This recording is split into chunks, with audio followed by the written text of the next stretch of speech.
Hello everybody, welcome to this channel. Today I'm going to show you how to change the username on chess.com. For that you have to follow my instructions very carefully.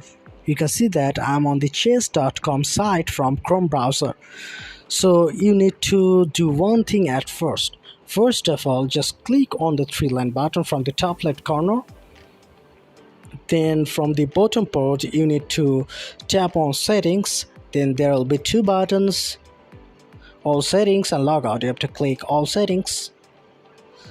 Then you have to click the first button with the man icon. Here is your profile button. Under the section of basic member, you'll be able to find an option that is username, and your username will be written, and just beside your username there will be written change. You have to click that button. Now you have to put your new username. After that you need to click the save button.